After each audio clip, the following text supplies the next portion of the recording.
Hey guys, time for the weekend wrap up.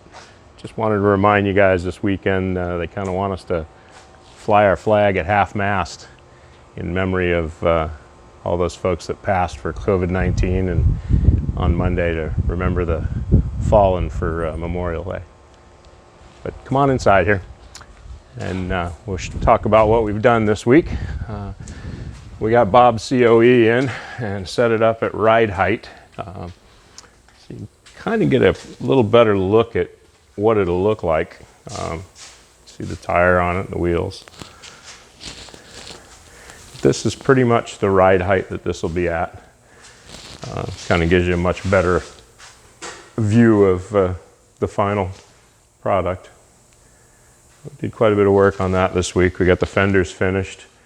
We built a back bumper at Bob's request. His taillights are going to be like a slanted. There's a turn signal, 2 brake lights, and a backup light.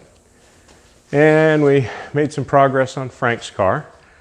Got all the plumbing for the brake lines in, nice and tucked in, nice and tight. Plumbed them through the inner apron here, so it's nice and clean, all tucked in there, nice and straight. So when the motor's in, you won't see any of the brake lines at all. You can see here we came right through the inner apron, the lock, all braided lines. So the plumbing up in the front is all completed. So making nice headway there. We got his axles done. So both axles are ready to go.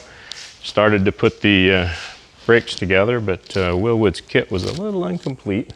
So missing a few pieces. But we'll get some parts for that, get that together. And probably have his motor in next week. Back here we've brought the Camaro back into the mix. I don't know if I've ever showed you guys the bottom of this car, but this is a 69 Camaro that we've done all C5 Corvette. It's a complete tube chassis, and this project might be available for sale if any of you are looking for a rather neat project. 69 Camaro, its body's widened. It's all C5 Corvette. It's a 6-speed, neat project. We'll do a little more of that when I can get it down and open. We got Big Billy Norman's Chevelle in the house. Prepping that and getting ready for paint. We have Danny's truck in the booth all ready to go for paint, and probably next week we'll get that painted and wrap that one up and get it ready for any of the final assembly. That was for Frank, right? So you guys have a good weekend. Be safe. Enjoy your Memorial Day. And remember those fallen.